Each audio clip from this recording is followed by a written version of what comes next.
How do we take these nice concepts and words that we sing about and make them into practical, everyday realities to do with our daily life? And Dr. Evert Jan Ouweneel is going to come and speak to us about these 4 values that Robert Schuman identified as being essential for the community of European peoples. And what does that mean in terms of rerouting Europe into these biblical concepts? Thank you, Dr. Ouweneel. That was an impressive speech. You brought me into difficulty. This is not as personal. It's about the whole of Europe. It's about a long history. But it was very impressive. Thank you so much. Thank you for talking about the more general perspective about the 4 values that were already mentioned: equality, solidarity, freedom, and peace. And these are remarkable values, and it's a privilege to talk about the Christian roots of them. Yes, I would like to speak about rerouting them, but then we first have to describe the problem. Why reroute? Well, it's because they got uprooted. And what was the uprooted part of it? It means that these values were deeply relational. And what they did was they disconnected these values from the relation to God and made it a purely human value. And then it lost its significance, because these 4 values are not meant to be only a human value. They actually describe the relationship between God and man, between man and man. They are highly, highly relational, whether you like it or not. If you want to embrace these values, you get a community with it. And you can't disconnect it. And this is what we did. We tried to disconnect them from this relational context, these 4 values. And then it got wrong. And then, there was no God left, and then we played for God. And what do? We play for God. We don't choose the love side of God. We choose the power side of God. Because we don't trust each other. So loving, copying God from his love, in his love side, that's too dangerous. So we copy God in his power side.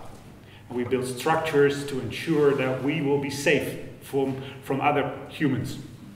That's the tragedy. We disconnected the values, then we got completely alone as a human being, and then we had to defend ourselves. And there we have the solitude, and we have the spiritual disorientation. Okay, it sounds like a horrible story I'm going to tell you, but let's finish with the rerouting part. So first the uproot, then the reroute. First equality, then solidarity, then freedom, and then peace. What was the uprooting process of the equality? Well, we changed from dependency to equal capacity, and then we figured out that we didn't have the capacity. First, when you look at equality, equality in the Bible is a blessing. And equality in the Bible is based upon human weakness. That's the triggering thing of equality. It's not based on human strength. It gets its significance as soon as you notice human weakness. Then suddenly there is this embrace of God. And then it becomes interesting to talk about dignity. What's dignity? Dignity is the sudden appearance of God in a human's life when this human notices the limitations of its capacity. And suddenly there's grace beyond human capacity. And the interesting thing in the Bible is that God's grace was appearing as soon as humans reached their limitations.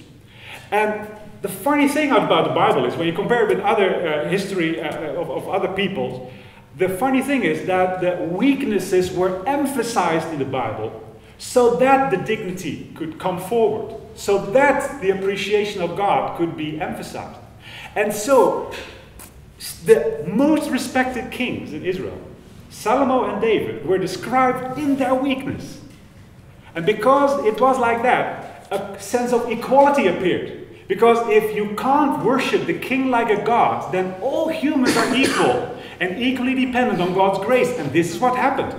The kings in Israel were worshipped, not worshipped, they were respected, but the God who put them into power, he was worshipped. And David, he was the king. If you want to refer to the king of Israel, you refer to David. And still it was extensively described how he couldn't put his eye away from the neighbor's wife.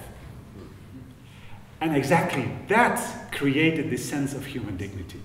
Because if even the king of Israel can't act like a god, then we are truly equal. And then there's only one dignity left, and that's not a dignity of a royal appearance of a human. No, it's only the dignity because God is still appreciating all of these creatures. And this is another story. It's equality based on weakness. And as long as there's no weakness, we can suffice with human gods. We can do well with them. And all the other cultures in the neighborhood there, in the Middle East, they were all deifying their kings. They were all gods, except for the Jews. And that's why we have this value of equality. Because they didn't deify their gods. There was this equality among people, and there was the true God above them.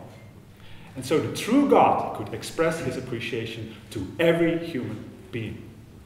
Because Israel was not meant to benefit from God's appreciation. Of course, already Abraham was told that Israel will benefit from, that the whole nations, that all the peoples will benefit, of course, from this appreciation from God for Abraham and his offspring. So the whole world would benefit. It was a universal equality value. This is how it started. And then Jesus repeated that. And then he said, please keep in mind, God is making it rain upon everyone. He is making it shine upon everyone, no matter if they're good or bad. Don't think that anyone is good enough to get free rain, to get free sunshine. It's always grace. And it's grace no matter your status, your moral status. And so there we have the equality again. Everyone is dependent, everyone is weak, and exactly that creates a brilliant, dignified creature. And then, of course, the Christians did the same. They copied the behavior of Daniel, got into a lion's den because they refused to worship the king like a god. And unlike Daniel, they were not saved. They died in a lion's den. But there was the new movement. After the movement of Israel, there was a new movement of followers of Christ, and they did exactly the same. They were as self-minded, as stubborn, as original as the Jews, and they refused to worship any human being as a god. And there was the dignity, and the dignity was relational. And then that went on for quite some century, but then, it always has this dark episode. And then, from the 15th century, we started gradually emphasizing more and more that the dignity is not so much being appreciated by God. The dignity is that we have particular capacities. And then it got gradually disconnected from God. And gradually it became the dignity of the human capacity to know what is true and to make the right decisions. To act right and to know the truth.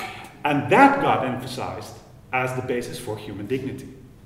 And Pico della Mirandola, you have these people from the Renaissance, and they started already. And it was, of course, popularized in the Enlightenment, and gradually the whole of Europe accepted this. And we started to emphasize free will. There was this glorious element of human existence. And then, it became gradually autonomous value. Human beings were appreciated as capable beings. That was the dignity. And then we got in such a mess that we didn't believe our own capacity anymore. Then we fought ourselves to bankruptcy twice, and we had a horrible time in the colonies, and we didn't believe at the end anymore that we were such capable creatures. And then our dignity got hollow, because we disconnected it from God. We made it a dignity based upon our capacities. Then we didn't believe in our own capacities, and now what to do with our dignity? Well, what we're doing now is a kind of emergency exit. We don't emphasize anymore that every creature can make the right choices. We are now emphasizing that every creature can make whatever choices, which is very close to a choosing monkey. It doesn't really matter what you choose, as long as you choose. And because we don't have this connection with the mildness of God, it becomes like a blind force. And now it's a kind of a religion in itself to emphasize that everyone should make whatever choice in whatever situation. If an organization has a particular conviction, doesn't matter. You have to choose, and you have to have the freedom to choose to join that organization.